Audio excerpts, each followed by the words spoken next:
cooperativas, há muita coisa para se fortalecer as cooperativas. As dívidas, nós temos que fazer um processo de redução dessas dívidas para os proprietários, um certificado de ficha limpa para poder recomeçar o seu processo para poder recomeçar e reestruturar a sua dívida, poder compatibilizá-la com os rendimentos que ele recebe. Temos que ter preços mínimos mais adequados para o trigo, que de repente, no meio da safra, o preço mínimo foi diminuído, isso prejudicando os produtores. Precisamos de infraestrutura.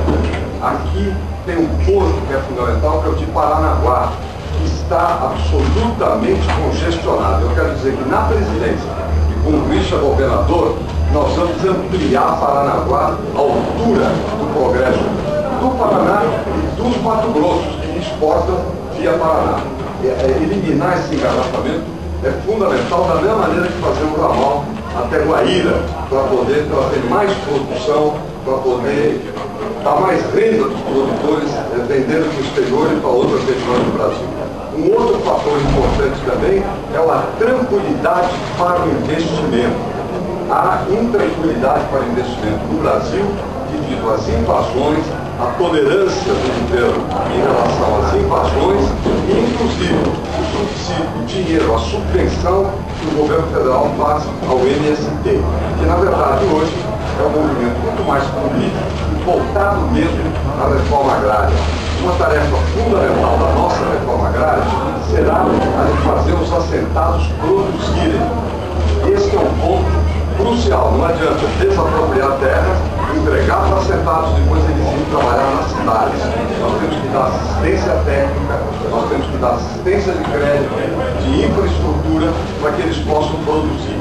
Isso é o maior bem que nós podemos fazer com os trabalhadores rurais.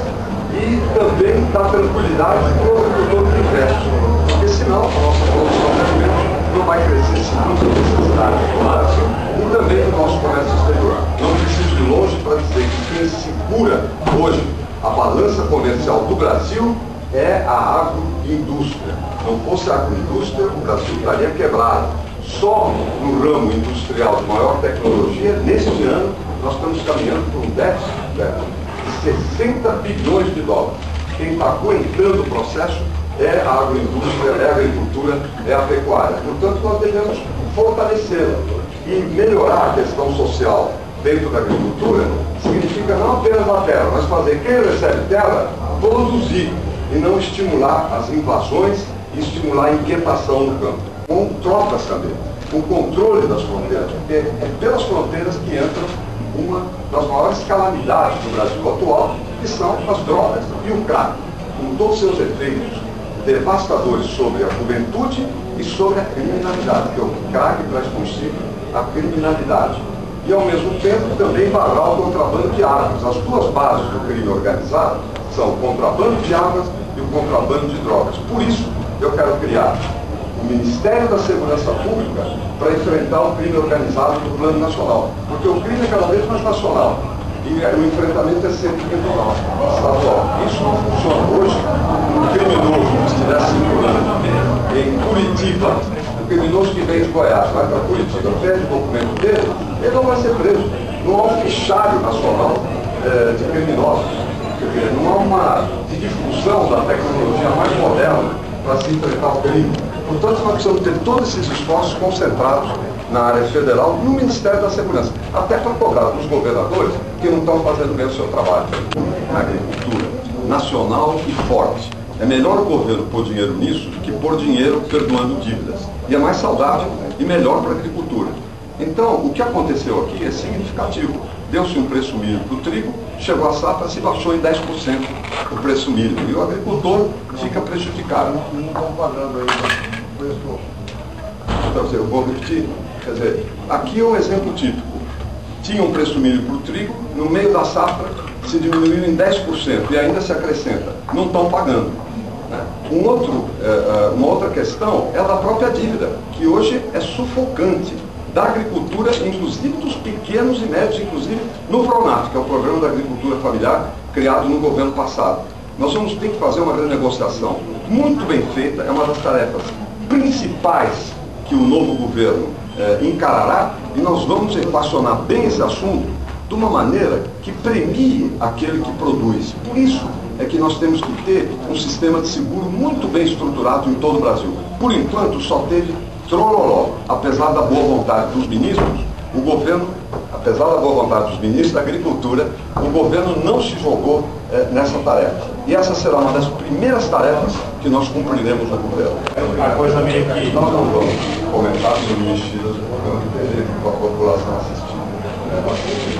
Candidato, sobre a quebra de sigilo. Sabe? Candidato, sobre a quebra de sigilo. Quer comentar para nós sobre a quebra de sigilo? Não entendi. Quebra de sigilo. Não, quebra de sigilo nós já comentamos. Você quer que eu comente de novo agora? Olha, a quebra de sigilo, na verdade, ela tem uma dimensão muito maior do que parece. Ela não é só para a política eleitoral. Ela é a invasão do poder do Estado, do governo, sobre o cidadão. Quebra sigilo, no caso agora, para fazer jogo sujo eleitoral, sem conseguir.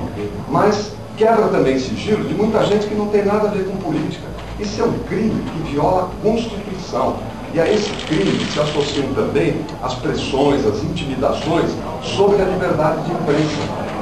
A questão da democracia, da liberdade, também, hoje no Brasil, está em jogo. Por que não?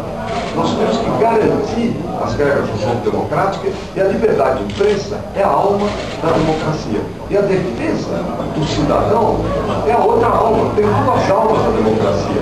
A proteção do cidadão contra o governo, no sentido do governo invadir sua vida, do governo oprimi-lo, do governo intimidá-lo. E a liberdade de imprensa. A liberdade dos cidadãos, das pessoas e da imprensa. A meu ver, as duas são sempre, de alguma maneira, questionadas. Já começou, se prolongou com aquele Programa Nacional de Direitos Humanos. Depois com o programa do Congresso do PT. Depois com o programa que a Dilma registrou na Justiça Eleitoral e que retirou diante das manifestações de desagravo. E depois com todos essas conferências, comitês, etc., que nada mais são do que um braço partidário da ação do PT, que quer controlar efetivamente a imprensa e impor um controle sobre os cidadãos. Isso é muito importante, é um crime contra a Constituição. Olha, eu acho o seguinte, do ponto de vista da campanha, nós não vamos entrar nesse assunto. Eu vou ser muito sincero para você. Poderia aqui fazer uma resposta que te agradasse, seria fácil fazer. Mas me preocupa mais o que a Dilma pensa hoje do que o que ela pensou no passado. E a gente não sabe o que ela pensa. Alguém aqui sabe? Uma hora fala a favor do aborto, outra hora não se define. Numa hora liberdade de imprensa, na outra hora a sua campanha faz jogo sujo contra adversários e alimenta a pressão sobre a imprensa. Não sei o que pensa sobre a agricultura, não sei o que pensa sobre indústria, não sei o que pensa sobre tributação. Já ouvi falar, ela ouviu falar que a carga tributária no Brasil é boa, que não se cobra muito imposto. Já vi em outros momentos não sabendo explicar por que isso. Já vi falar de reforma tributária, não entendi nada, eu sou alguém mais ou menos... Enfim, pelo tudo que eu fiz no Congresso, alguém do ramo nessa matéria, não consegui entender, não consigo entender as ideias, qual é o projeto para o Brasil, fala uma coisa, aparece outra, obras que ela não fez são atribuídas a ela. Outro dia foi uma favela, ex-favela em São Paulo, que nós transformamos em bairro. Não tem nada federal. E gravou como se fossem eles que tivessem feito. Então, eu, na verdade, o que me preocupa é o que ela pensa e o que ela não pensa. Agora, é a ideia que tem, a ideia que não tem. Inclusive, ela não vai aos debates, a meu ver, não é por falta de coragem pessoal, é porque não tem como se explicar. Não tem o que explicar a respeito das grandes questões nacionais. E é uma ingenuidade de muitos achar que o Lula, terminando o mandato, saindo do Palácio do Planalto, no dia 1º de janeiro, vai governar o país de fora. A gente sabe que prefeito, governador, presidente, quem é eleito é que governa. Não tem ninguém que fica governando do lado. É como um time de futebol, que o técnico é bom, vai embora, vai para o exterior e diz para a torcida, não se preocupe, eu indico aqui este outro técnico, mas eu vou tomar conta do time. Eu vou escalar o time, eu vou fazer as substituições, nem que seja por telefone ou por internet. É uma ingenuidade. Quer dizer, nós não podemos acreditar na ideia de que alguém não está preparado. Quando ela não vai ao debate, ou quando ela vai ao debate, o pessoal diz, não, ela foi bem porque não fez nenhuma bobagem. Esse passou a ser a metragem, a medida.